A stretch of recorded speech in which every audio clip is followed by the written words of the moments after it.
kasalanan. Hindi po ako nagnakaw. Kapag hindi mo inamin, nakikita mo si Boy? Ilalayo ko siya sa'yo. At hindi mo siya makikita. Tay, wag po!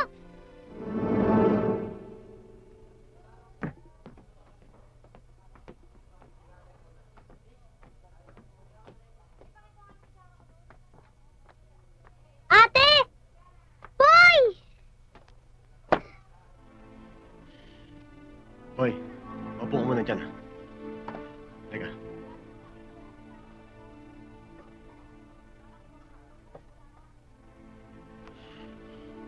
Pakinggan mo kung sasabihin ko sa'yo, ha? Umamin ka sa lahat ng sasabihin nila, ha? Pero tay, wala akong kasalanan. Sundin mo lang lahat ng sasabihin ko.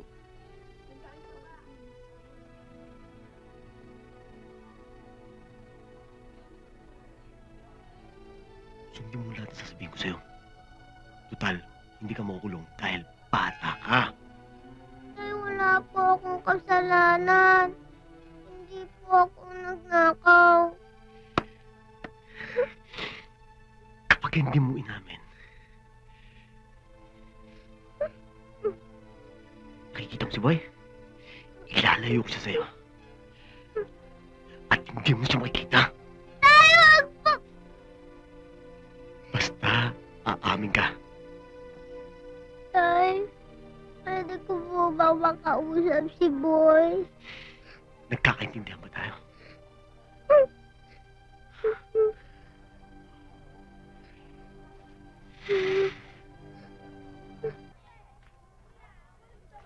Ate, totoo ba yung sabi ng tatay? Oo. Akala ko susundin natin yung mga bili ng nanay. Diba, ang sabi ng nanay, masama ang magnakaw? Kaya wag mo kong gagayahin, ha? Ate, bakit mo ginawa yun? Paano na ako ngayon?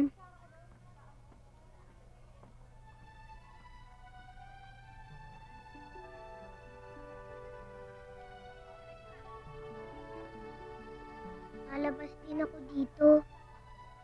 Matatagalan lang. Sana habang nandito pa rin ako, magpapakabait ka, ha? Para hindi ka susundin mo lahat ng utos nila. Hoy! Mag-iingat ka, ha? Iintayin mo ako, ha?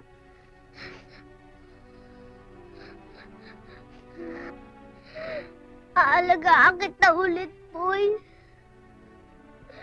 Boy, patawarin mo ko. Ate, natatakot ako matulog mag-isa. Huwag ka matakot.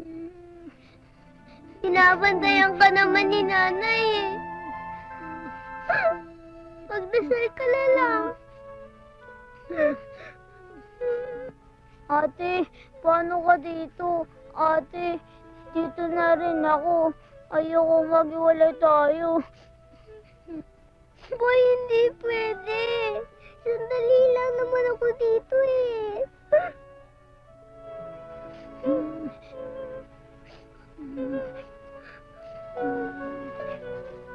Ate, ito nga pala litrato ni nanay para makita mo siya araw-araw.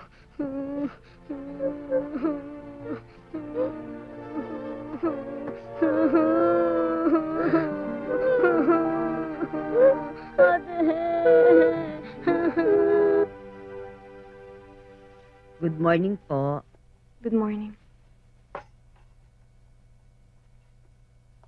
Ma'am, bilin po ni Sir, mag-almusal daw po kayo. Manang, wala akong gana. Sige ho. Kape na lang. Oo.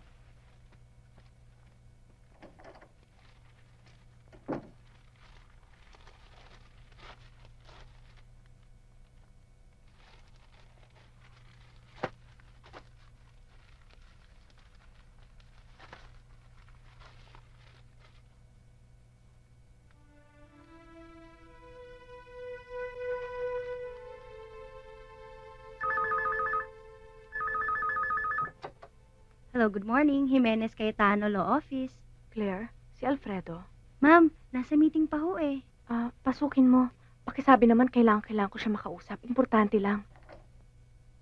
Sir, si Ma'am Consuelo ho, nasa line 2. Excuse me.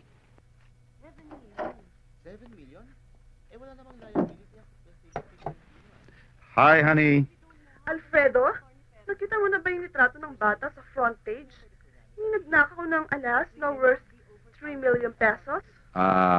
Pag-usapan natin mamaya pag-uwi ko.